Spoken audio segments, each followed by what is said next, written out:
Anong papagawa mo ngayon? Treatment. Yung protein treatment siya, then color. Color yung ano?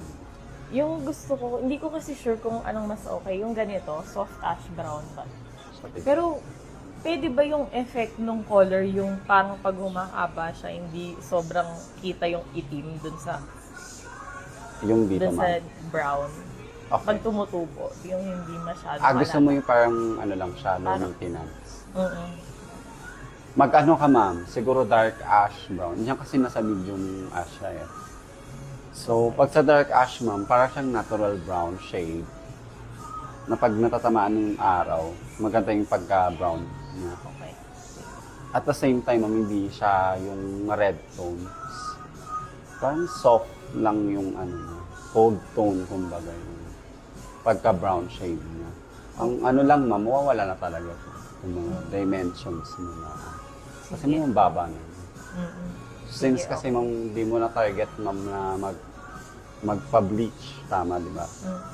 So, yun na yung pinaka-the best way para mas umokay yung ano.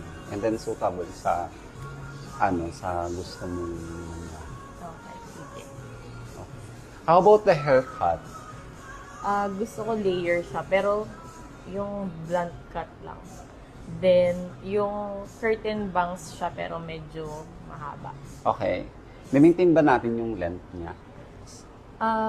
Oo, konting bawas lang. Okay. Tapos maglalagay na lang ako ng parang mga Layers. May peg ka nun na. Oo, ganun siya. Okay. So, yun na yung length. Mag-add na ako ng layers. Mm-mm. Actually, Para ma'am, magbukas yung yung makapal. sinabi ko sa yung color, yan na yun. Oo, sige. Mas Ay, okay. ganito? Oo, mas prepared mo na yan. Oo, sige, okay. Yun na yung nasa isip mo. Okay. Ayan.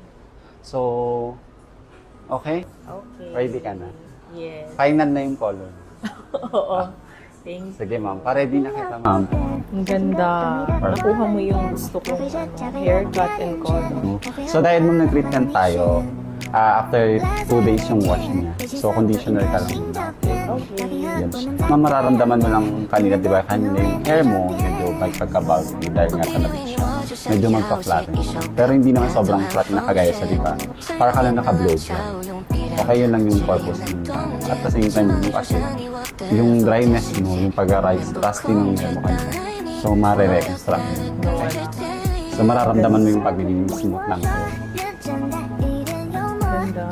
Ganda. Perfect. Thank you so much. Ang ganda